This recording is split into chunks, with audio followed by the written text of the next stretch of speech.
Good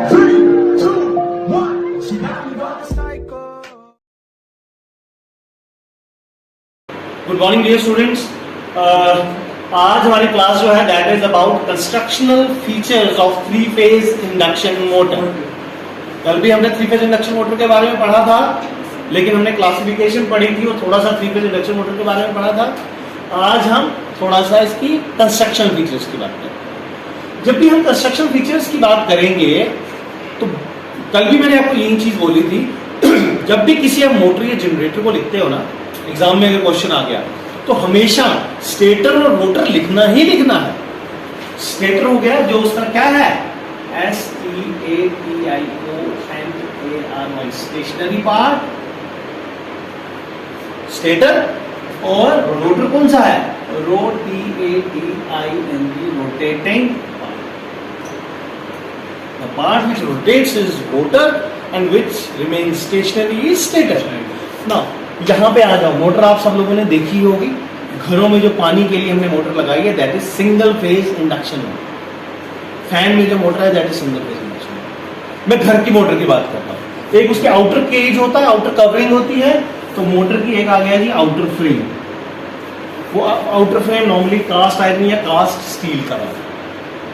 उस outer frame का काम क्या होता है, मोटर को प्रोटेक्ट करना against external damages, number one. और जो हमारे स्टेटर के कोर है या स्टेटर के पोल्स हैं उनको एक जगह देनी, बनानी। अब नंबर वन है आउटर फ्रेम आ गया ये। Number two is stator core. क्या गया, स्टेटर कोर। अब स्टेटर की कोर बच्चे इस तरह से बनाई जाती है, यहाँ पे थोड़ी सी ओपनिंग रखी जाती है, अंदर एक खुला होता है, ऐसे ही ये सारी जगह बना होता है। इसके बीच में हम क्या करते हैं, वाइंडिंग करते हैं। ठीक है जी, क्लियर है। किसी में सिंगल लेयर वाइंडिंग होती है, किसी में डबल लेयर वाइंडिंग होती है।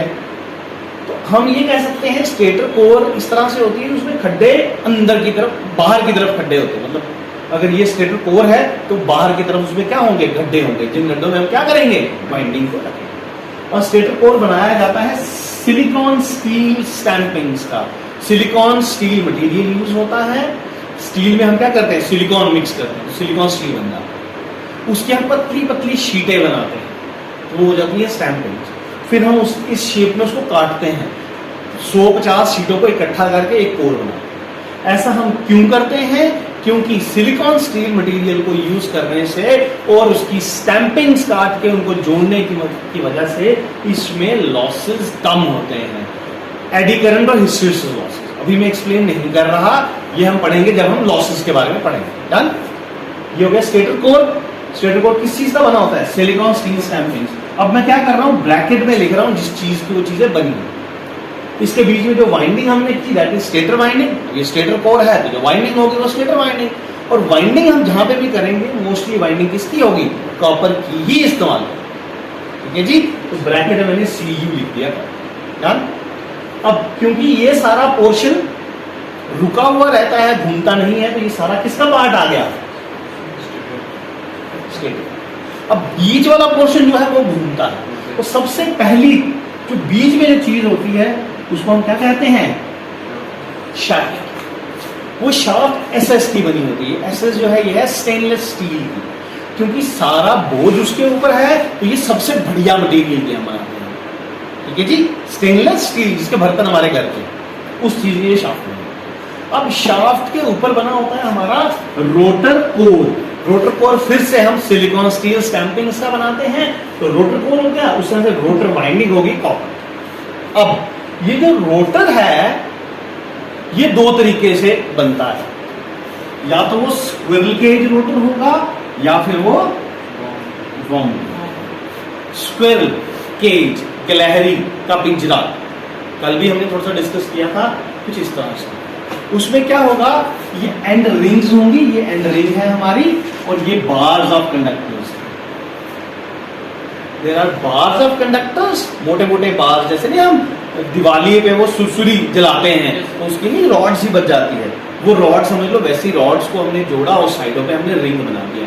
उस रिंग से हमने रॉड्स को शॉर्ट से और जोड़ दिया किसके साथ, शाफ्ट के ऊपर। और इनको जैसे मैंने यहाँ बनाया ना बिल्कुल स्ट्रेट स्ट्रेट, ऐसा नहीं होता, ये थोड़ी सी ना टेढ़ी रखी जाती है, ये स्क्यू बोलते हैं, हमको स्क्यू करके रखते हैं। स्क्यू क्यों करते हैं वो हम बाद में सीखेंगे, ठीक है जी। ये थोड़ी सी टेढ़ी होती है, तो ये बन गया squirrel cage rotor. In case of a squirrel cage rotor, what we have bars of conductors short circuited by end range. So rotor हमारे पास जो है, रोटर हमेशा शॉर्ट सर्किटेड होता है इंडक्शन मोटर। डन, क्लियर है जी। इस केस में ऐसे वाला अगर रोटर है तो ये हो गई कौन सी, स्क्विरल केज इंडक्शन मोटर। और 3 फेजेस हैं, IR, IY, IB, तीनों फेजेस की करंट है। 3 करंट अंदर की तरफ है तो मोटर, बाहर की तरफ जाएगी तो ये मोटर है, और 3 फेजेस आ रहे हैं, 3 फेजेस। डन। अब अगर मैंने ये वाला रोटर रख दिया तो ये मेरी बन गई squirrel cage, 3 phase squirrel cage induction motor. अब अगर मैंने रोटर ये वाला रख दिया तो ये बन गई 3 phase wound rotor induction. Wound rotor में क्या होता है देखना, और वाउंड रोटर में हम क्या बनाते हैं, ऐसे ही ना स्टैंपिंग्स बनाते हैं, लेकिन स्टैंपिंग्स में खड्डे अंदर की तरफ निकाले। ये मानो कि मैंने एक प्लेट सी ले ली, उसमें ऐसे मैंने ये 2 बताए ना, ऐसे ये पूरे अंदर की तरफ होता है, और इसके ऊपर क्या होती है, वाइंडिंग। ठीक है जी। अभी मैंने आपको कहा 3 फेज इंडक्शन मोटर की जो भी रोटर की वाइंडिंग उसको शॉर्ट सर्किट करेंगे, तो इस वाइंडिंग को भी हम शॉर्ट सर्किट करेंगे। लेकिन शॉर्ट सर्किट करने से पहले हम क्या करेंगे, इसके 3 कनेक्शन बाहर निकाल लेंगे, कुछ एक्सटर्नल रेजिस्टेंस आएंगे। ऐसा क्यों करेंगे वो बताओ। देखो, ये मानो कि स्टेटर वाइंडिंग है, ये स्टेटर 1 2 3 तार है, ये आ गई आपकी IR, IY, IB, नीचे की तरफ आ रही है, मोटर है। जैसे ये स्विच ऑन होगा, स्टेटर वाइंडिंग को सप्लाई मिलेगा। डन। अब रोटर साइड पे भी वाइंडिंग है हमारी, लेकिन रोटर वाइंडिंग की मैंने अभी ये वाउंड रोटर इंडक्शन मोटर है, स्क्विरल केज। वाउंड रोटर के मैंने 3 पॉइंट्स बाहर निकाल लिए, मानो 1 2 3 तारे बाहर निकाल ली, ब्रशेस लगा के, समझ लो मैंने ब्रशेस लगा लिए, और ये 3 तारे बाहर निकाल, और एक्सटर्नल रेजिस्टेंस ऐड कर दिया इसको। अब इस सर्किट में मैं रोटर का रेजिस्टेंस इंक्रीज कर सकता हूं और डिक्रीज कर सकता हूं, और बेनिफिट शॉर्ट सर्किट होता है। ठीक है जी। अब इसमें फायदा क्या होता है, सुनना ध्यान से। स्क्विरल केज में एक बार आपने बार्स और कंडक्टर लगा दिए, कोई एक्सटर्नल रेजिस्टेंस ऐड या सब्ट्रैक्ट नहीं होगा।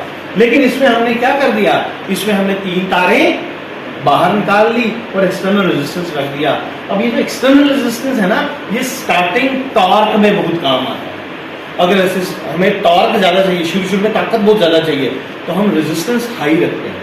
बाद में रनिंग रेजिस्टेंस मुझे कम चाहिए, तो मैं इस रेजिस्टेंस आहिस्ता आहिस्ता 0।